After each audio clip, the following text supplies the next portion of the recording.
Olá, turma. Sou o professor Ananias Neto. Vamos dar continuidade à disciplina Redes de Computadores. Faz parte do curso técnico subsequente em Telecomunicações do Instituto Federal do Pará. Bem, a aula de hoje é uma continuação da unidade 2, modelo de rede de computadores, na qual estamos estudando a camada de enlace.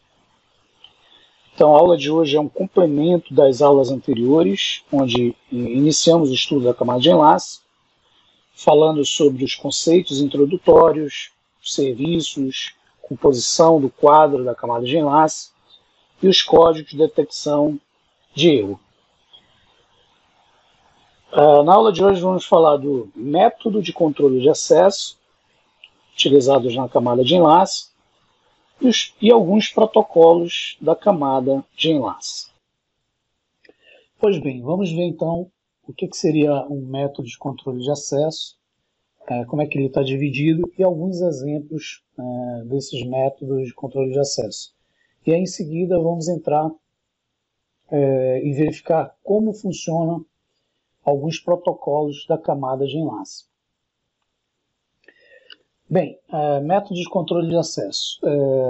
Os dispositivos de rede, eles possuem métodos para controlar o acesso, ou seja, como esses elementos vão acessar dispositivos compartilhados, como, por exemplo, seus recursos físicos. E aí nós temos dois métodos específicos. Nós temos o acesso de contenção e o acesso controlado. Então, são os dois métodos de controle de acesso ao meio compartilhado.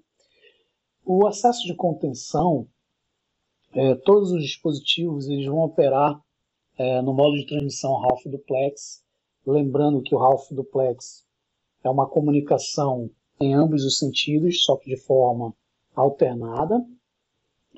E aí todos esses dispositivos eles vão competir pela utilização do meio.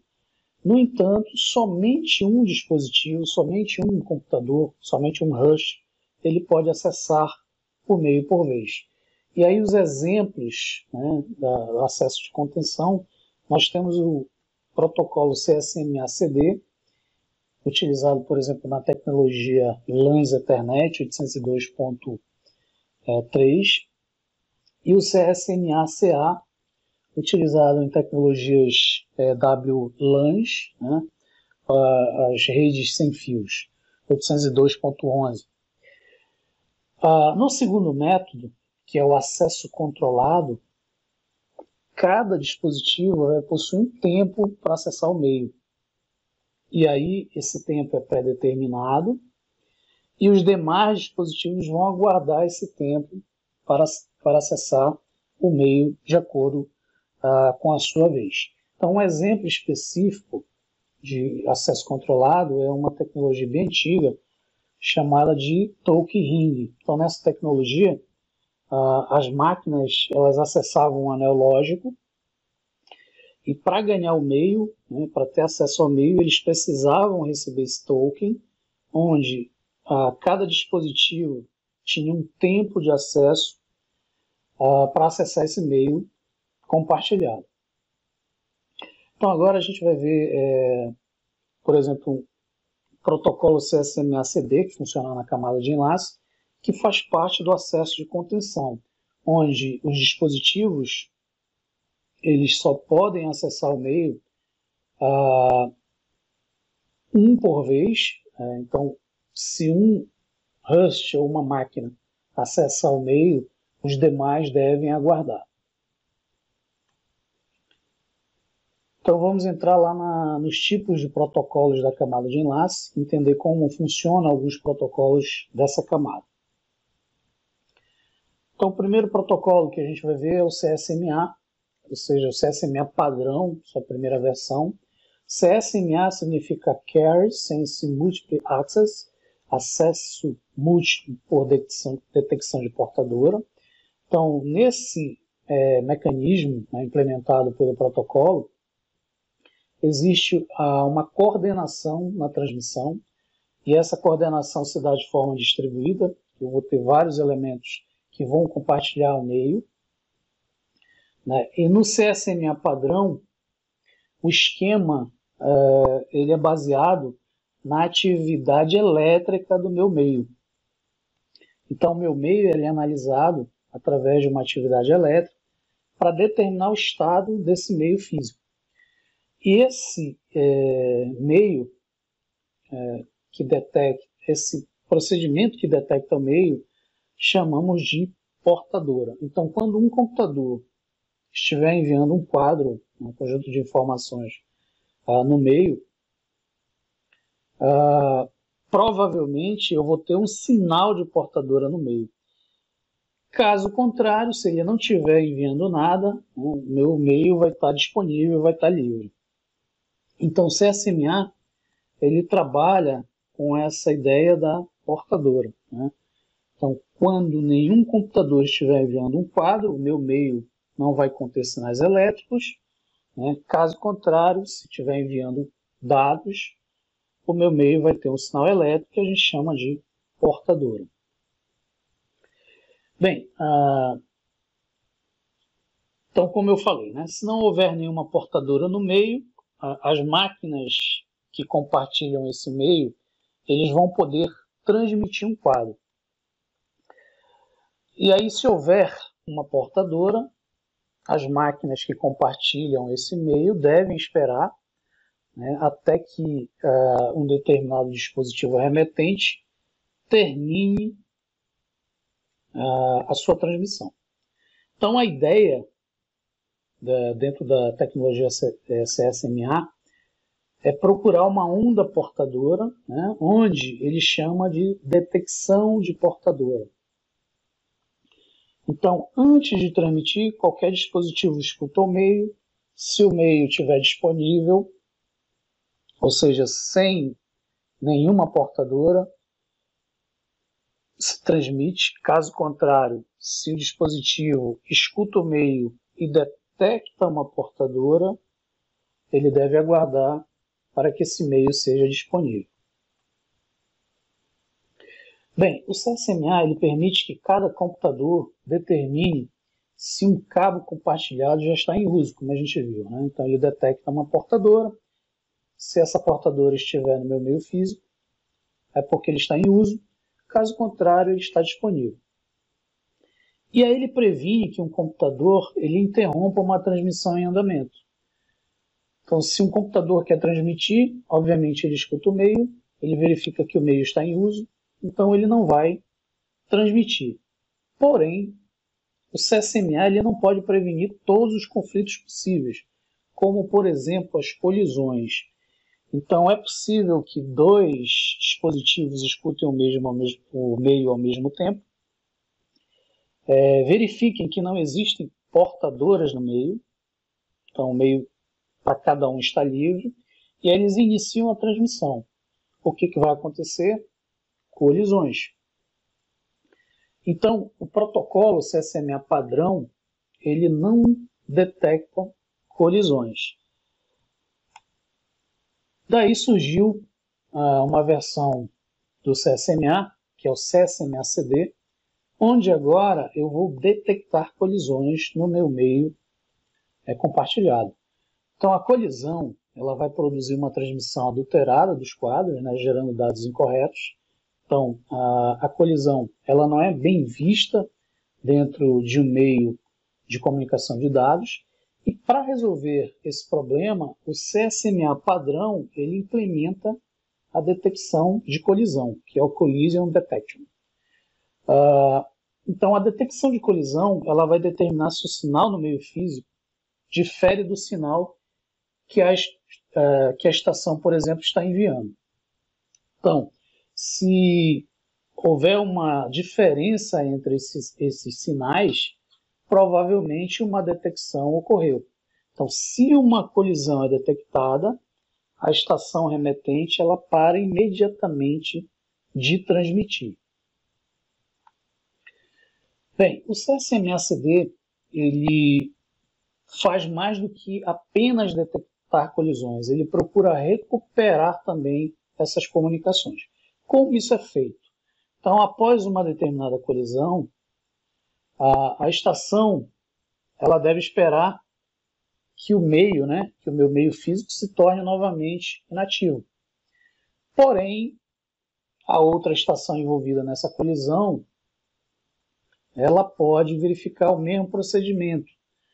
E aí, o protocolo, para evitar múltiplas colisões, o que ele determina? Ele determina um tempo aleatório, por exemplo, um tempo menor que t, entre essas estações. Então, por exemplo, a estação A, ela manda dentro de um intervalo menor que t, e a estação B dentro de um intervalo t. E aí a probabilidade de ocorrer uma nova colisão é muito pequena. Bem, caso ocorra uma nova colisão, o protocolo ele vai exigir que cada máquina, cada computador dobre essa faixa aleatória de tempo. Então, por exemplo, se uma estação escolher um atraso aleatório de 0 a t segundos, né, e ocorrer uma colisão, eu vou ter que reajustar esse tempo, por exemplo, de 0 a 2t, após uma segunda colisão. Se ocorrer mais uma vez uma colisão, o protocolo ajusta esse tempo numa terceira colisão de 0 a 4t, por exemplo, diminuindo a probabilidade de se ocorrer novas colisões. Ok, essa imagem ela representa um exemplo do uso do CSMA-CD, onde nós temos 3 máquinas utilizando um meio compartilhado, por exemplo, um dispositivo chamado Hub. Né? E aí, digamos que a máquina PCA queira mandar uma mensagem de dados para a máquina PCC. O PCA ele tem como intuito inicial montar o seu quadro, por exemplo, um quadro Ethernet, né, para enviar ao PCC. Né? E aí, o que acontece na máquina A? Né? O dispositivo físico da máquina A, ele precisa determinar se esse meio está sendo utilizado. Então, como é que ele faz isso? Escuta o meio através da sua interface física. Então, ele vai determinar se algum dispositivo está transmitindo no meio. Se ele não detectar nenhum sinal nesse meio, ou seja, um sinal de portadora, significa que o meio está disponível. Então, ele vai assumir o meio, ele vai acessar o meio vai estar disponível para o envio. Então, o dispositivo físico da máquina A vai enviar um quadro para a minha mídia física, né, que está disponível. Bem, transmitindo esse quadro para a minha mídia física, no caso para o meu hub, né, o hub Ethernet, por exemplo, ele recebe e envia quadros. Então, ele é um dispositivo que é conhecido como uma espécie de repetidor de múltiplas portas. Então, tudo que chega em bits é recebido e enviado nas suas portas. Né? Então, qualquer bit recebidos em uma porta de entrada são regenerados, geralmente, e enviados para todas as outras portas. Então, ele é um mero repetidor. E aí, o que vai acontecer? Quando o quadro da máquina A chegar nesse hub, ele vai, obviamente, repetir o sinal para a máquina C e para a máquina B. Bem, se outro dispositivo, como por exemplo a máquina B, né, quiser transmitir, mas aí estiver recebendo esses dados do dispositivo do meio, ele vai, obviamente, entrar no modo de espera. Ele deve aguardar até que o canal, até que o meio seja liberado, seja disponível. Né? Então, ele recebe o quadro que vem lá da máquina A. Então, se ele tiver a intenção de transmitir, ele vai verificar que alguém está transmitindo, então ele não pode transmitir. Então, ele tem que aguardar, pois ele está recebendo um quadro. Provavelmente esse quadro não foi endereçado a ele, então o que ele vai fazer? ele vai descartar, então vocês estão vendo isso através do X, né?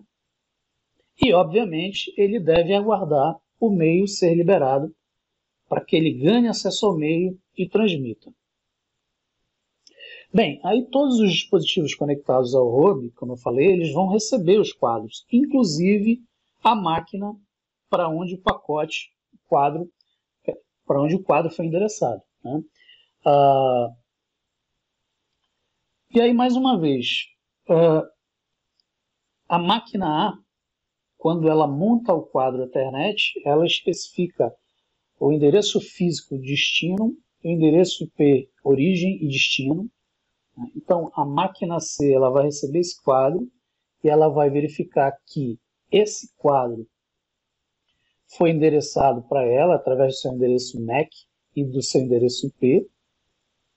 E aí, somente esse dispositivo vai aceitar esse quadro, vai fazer uma cópia desse quadro. E aí a máquina B, obviamente, como ela não foi endereçada através do seu endereço MAC de destino e endereçamento lógico, então ele vai descartar esse quadro. E aí todas as interfaces, né, que obviamente não foram endereçadas, elas vão ignorar esse quadro. Então, esse exemplo ele mostra o método de contenção, né, onde apenas um dispositivo por vez transmite, utilizando a detecção de portador através do CSMA/CD. Então ele verifica que o meio está livre, transmite, né? O dispositivo, como um hub, que é um mero repetidor, entrega esses quadros a todos os elementos, e aqueles elementos que não foram endereçados, né, fisicamente, logicamente, descartarão o pacote, e aqueles elementos que foram endereçados, ou seja, quando o quadro for verificado, ele vai ver que existe o seu endereço MAC e o seu endereço lógico. Então, ele vai copiar essa informação para a máquina. Bem, um outro exemplo de protocolo utilizado acesso de contenção é o CSMA/CA. O CSMA/CA é uma representação, uma outra forma, né? Digamos que seria uma nova versão do CSMA usada em redes sem fio, no caso o 3.802.11, as chamadas WLAN. Então o que ele realiza? Ele realiza o mesmo procedimento do CSMA, o acesso múltiplo por detecção de portadora. No entanto, ele possui uma função específica que é, por exemplo, anular ou prevenir ou até mesmo suspender a colisão. Na realidade, ele tenta evitar uma colisão. O que acontece nesse protocolo da camada de enlace utilizadas em rede sem fio?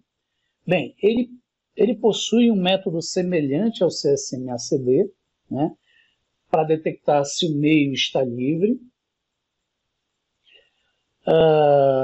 No entanto, como ele é utilizado em ambiente sem fio, e o ambiente sem fio ele não pode ser possível detectar uma colisão pela questão da mobilidade dos dispositivos, então fica mais difícil, mais complexo se detectar colisões em dispositivos móveis, né?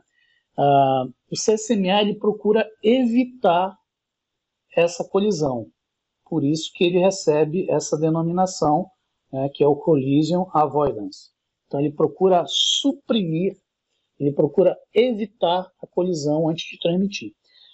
Então o seu funcionamento básico é o seguinte: cada dispositivo que transmite,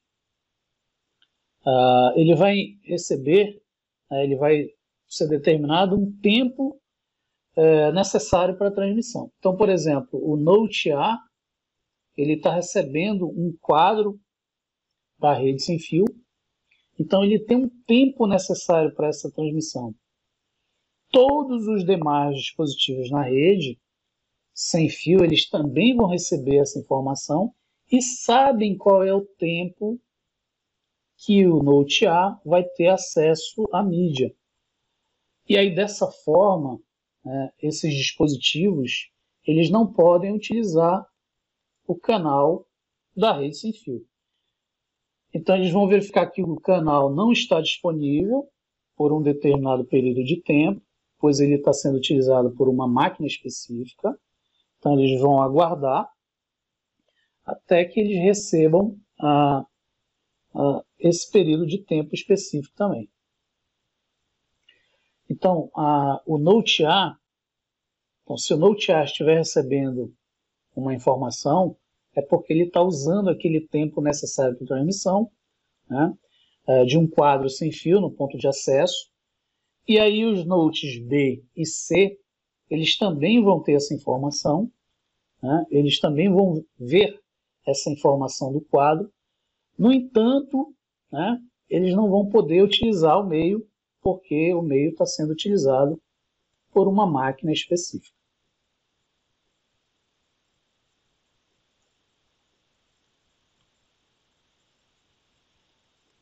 Ok. Continuando sobre os protocolos da camada de enlace, a camada de enlace ela nos permite criar alguns protocolos de acesso remoto. Então, nos permite, por exemplo, que uma máquina remota se conecte a um servidor remoto e uma rede interna de uma empresa, de um escritório, de um estabelecimento, algo do tipo. E aí nós temos o PPP, Point-to-Point Protocol. Então, o PPP, o Point-to-Point Protocol, ele é um protocolo ponto a ponto, e ele é uma forma bem interessante, uma forma bem popular de se interligar dois computadores, né, sobre linha serial ou de escada, né, com provedores de acesso.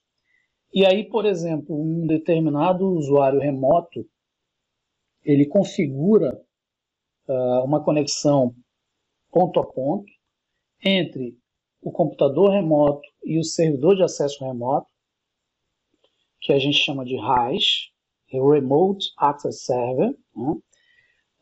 E após esse estabelecimento da conexão PPP, o que acontece? O computador remoto ele pode encapsular pacotes IPs dentro do frame PPP, ou seja, de forma mais segura. Então a gente vai ver que o PPP ele utiliza alguns métodos, alguns algoritmos criptográficos.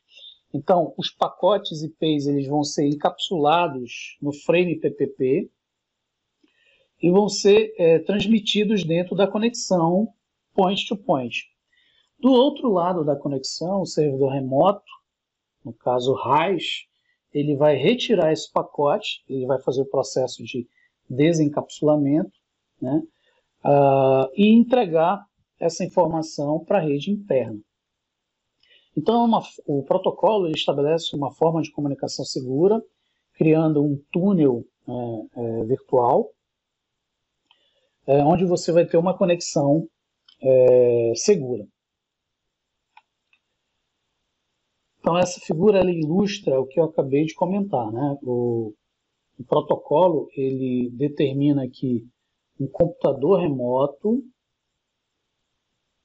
ele vai poder enviar pacotes IPs dentro da conexão PPP, ou seja, encapsuladas no frame PPP. Quando esse frame chegar no meu servidor, eu vou retirar o pacote IP e entregar dentro da rede local, dentro da rede interna. Bem, o protocolo PPP ele requer um conjunto de modems, né, para acesso de escada. Então, aí nós temos um dimensionamento, né, de acordo com o número de usuários remotos. Então, se eu tiver um número de usuários X, obviamente eu vou ter X conexões, né, conexões via modem de escada. Bem, o usuário remoto ele deve fazer a ligação telefônica direta, né, então tem uma descagem telefônica para esse servidor de acesso remoto, o RAS. E ele vai criar um túnel que a gente chama de túnel voluntário, né? A conexão PPP é uma conexão segura, né, através de um túnel, um canal virtual. Bem, o protocolo PPP ele possui um frame básico, onde vamos ter as flags de início e fim, né, do quadro PPP. Né? Vamos ter as informações adicionais, informações de controle, as informações do protocolo que ele está carregando, por exemplo, se é um pacote IP. Ele pode trabalhar com outras informações, outros protocolos, mas, por exemplo, imagina que aqui eu tenho encapsulado para pacote IP, e aí nesse campo vai essa informação, os dados propriamente dito, o CRC, que a gente viu na aula anterior, né, que é a minha verificação de redundância cíclica para detectar erros, e a flag final. Bem, as características do PPP, né, ele suporta interfaces seriais síncronas e assíncronas, ou seja, eu posso determinar um tempo, início e fim, ou um tempo, início e fim variando. Né? Ele suporta vários protocolos, não só da arquitetura TCP/IP, utiliza um dos melhores e mais eficientes métodos de detecção de erro, que é o CRC, e ele possui meios de identificar a qualidade da linha. Né? Então, ele tem algo relacionado ao desempenho da rede, né? A qualidade de serviço, por exemplo.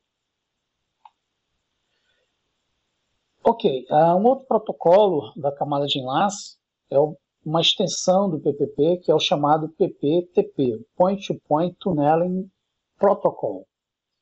Então, o que acontece? O PPTP ele é uma extensão do protocolo Point-to-Point. Então, ele trabalha sobre encapsulamento de pacotes PPP. Então, ele utiliza uma versão modificada desse protocolo, né, para fazer o que a gente chama de encapsulamento genérico de roteamento. Então, ele agrega um encapsulamento a mais, que é um encapsulamento genérico de roteamento. O PPTP ele é descrito pela sua documentação chamada RFC, Request for Comments 2637. Então, todo o seu funcionamento está descrito nesse documento. Ele garante a flexibilidade de lidar com outros tipos de protocolos, né, diferentes aplicações, né, como, por exemplo, IPX, Novell, NetBIOS, protocolos específicos da Microsoft, entre outros. Ele foi desenvolvido pelo fórum PPTP, onde ele inclui a Microsoft, né, em conjunto com outros fabricantes, como a iCent Communication, que faz parte da antiga Lucent, a US Robotics, que faz parte da Tricom, e a SCI Telematics. Né? Então, ele foi criado por esse conjunto de empresas. Né?